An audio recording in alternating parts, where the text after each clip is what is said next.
Hello and welcome to another edition of the Crew Coaches Corner. This week we're joined by UMHB head men's and women's tennis coach Daniel White. Daniel, thanks so much for your time. Now you played tennis here at UMHB, you're a UMHB graduate, have a chance to come back and coach at your alma mater last year. What's the biggest change in the program, the department, or the university between your time as a player and now your time as a head tennis coach? Sure.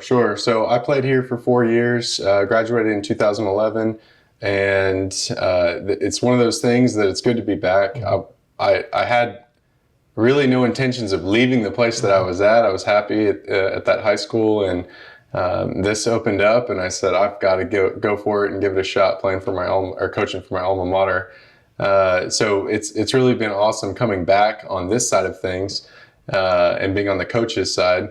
As far as the biggest changes go, it's definitely different being in the driver's seat and keeping everybody accountable, and as opposed to just being a player and a captain on the team.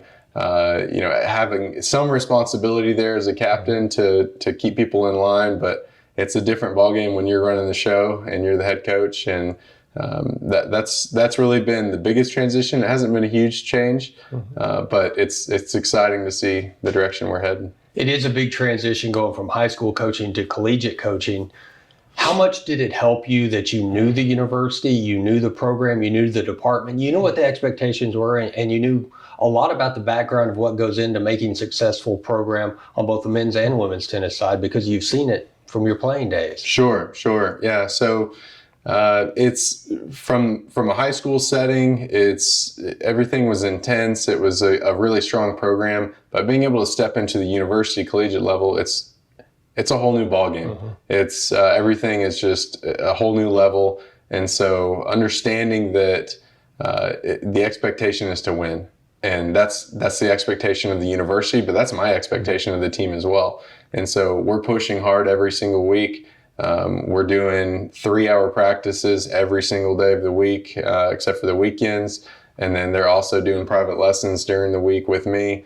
And so there's a huge time commitment, but we're pushing hard to get these guys ready to go. Now, in your first year, things are rolling along. You're developing the programs. Let me correct that. And then all of a sudden you have to shut it down as you get into the meat of your schedule. What was that like for you? What was that like for the student athletes? And how did y'all kind of recover from that as you start to make the transition back into competition this fall? Sure. So last year, it was obviously my first year here.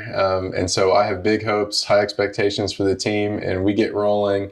And I stacked the schedule where we're playing really difficult teams at that front end of the season, and trying to get everybody humbled and also motivated before we get into our conference matches.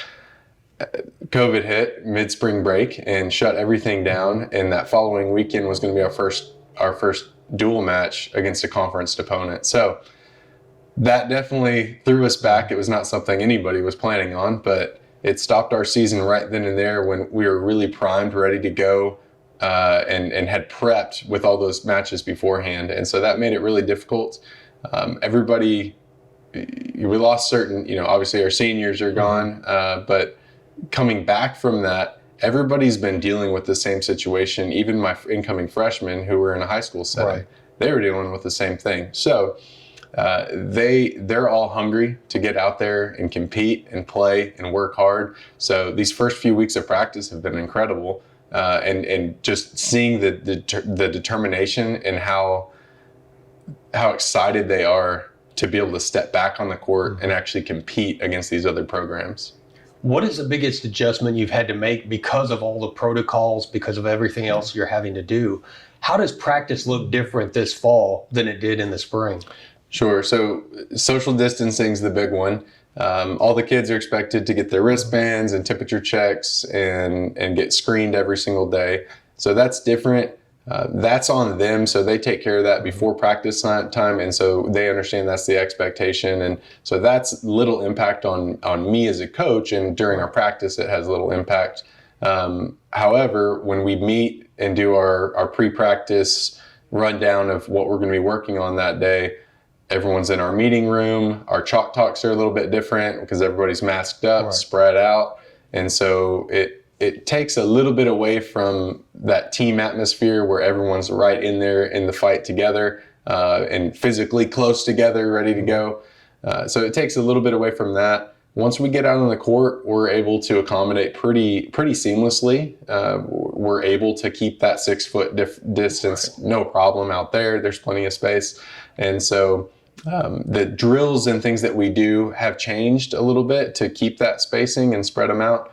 But I would say that once we're on the court, the kids, for the most part, don't notice that things are a lot different just by the way we run things. This may be a hard question to answer because you haven't actually had a competition yet, but there have been pro tournaments going on. Mm-hmm. Now, I know we can't keep our players in a bubble. We can't keep the officials in a bubble the way they have. Mm-hmm. What's it going to look like when you get back to competition? And have y'all been able to learn anything from what the professional tour has done in terms of keeping things safe when you do get out there and actually compete? Sure. So there's going to be different protocols. The safest thing that we do is while we're actually playing. That's the actual play time is usually the least contact time. And so that's not so much the concern as it is the van trip down and the road time. And so when we're on the vans or on the bus, we have to have masks on. And so that's going to be a little bit different when we have a 3.5, 4 hour road trip and we're leaving tomorrow. Mm-hmm. And so that's just part of it. The kids are going to have to mask up. We're going to, get to the hotels. People aren't going to congregate, and hang out, and all the guys aren't going to get into the same room to hang out before, lights out or anything like that. So there's going to be some changes there. Once we're at the tournament, there's other protocols in place where the host teams are going to have waters separated for each team, independent water coolers for the players to fill up their water jugs, stuff like that. Lots of sanitation times for all of that equipment. So there's different things in place. It's not going to be completely the same, but hopefully once we're on the court, everything feels like business as usual. And you kind of alluded to it there. You do get a chance to compete this weekend. Both the men and women will be playing in what's normally called the ASC individual. Now, not every ASC team is competing, so it'll be a little bit different. The name may change just a little bit when we report the results. But how excited are you? How excited are the student athletes to actually have a chance to go and play competitive tennis again? Not that practice isn't competitive, but they're actually going to keep scoring. These are going to count. Yeah, the kids are thrilled. They're ready to go. They're very excited.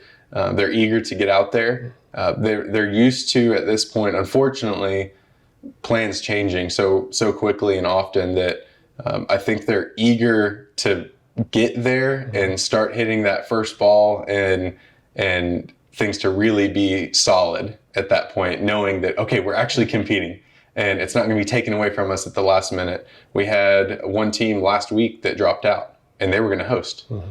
And so things are very fluid, as everybody understands, but they're excited, they're ready to go, and so we're just excited to have that opportunity. The kids are thrilled, we're fired up, and so it's going to be a good situation. One huge difference with your sport compared to most of them, this tournament, now all of your players will be representing UMHB, but they're not playing for UMHB. There won't be team scores or anything like that, like with the dual matches in the spring. Is there a different mindset when you're playing an individual event versus a team event? It's definitely different. It's harder to maintain that heavy momentum that we have in the spring as a team. And so tennis is often viewed as a very quiet spectator sport. That is definitely not the case in the spring. When you come out to the matches, you'll see that it's going to be very loud. Every single point, one team is screaming because they were so excited. And so that high energy is what makes it so much fun. In these tournaments here in the fall, everyone's going to be spread out and there's multiple sites. And so that changes that dynamic drastically. And so if there's big momentum on your court, it's usually from you and your partner or just you if you're playing singles. Maybe a few of your teammates are able to watch and cheer you on, but it's definitely a little bit quieter. So it's definitely a different atmosphere. And so it's fun to see as a coach how those players handle those different situations. If they can handle this situation well, when we get in the team season, it'll be great. And it also changes the dynamic for you because it's not physically possible for you to watch every point, for you even to watch every match. You kind of have to move around and everything. So how do you handle that as a coach? Right. So that's definitely difficult. So what I try to do is the kids understand first off that I am limited just in my physical presence. The plus of having fewer teams at this tournament is that we'll have less sites. And so there's more opportunity for me to catch those matches. I'm not on the road traveling from site to site as much. In the past, we've had 5-6 sites. Last year, we had 5 or 6 sites at this tournament. So now we have 2 for the first day and only 1 site for the second day. So that helps. I'm able to watch those matches and be more of a part of them. But otherwise, it's going to be a matter of choosing which matches and doing my homework ahead of time, and choosing which matches are going to be very close and focusing my attention on those matches where I might be able to have a direct impact. If I know that my player is going to roll through this other player, then I might choose to spend that time elsewhere because they don't necessarily need my help to pull that win off. And so I have to do my homework ahead of time and look at the draws and figure out where I need to be. Spent a lot of time talking about the present and what's coming up this weekend. Sure. We'll look back to when things did have to shut down and the shelter in place and everything. What was that like for you, and how did you kind of manage that time? Because you weren't recruiting not just new players, but you're kind of having to recruit the people you already had, make sure they're doing okay and making sure they're keeping up with their online studies and all of that sort of thing. So how did you kind of handle that, not just as a coach, but as a person?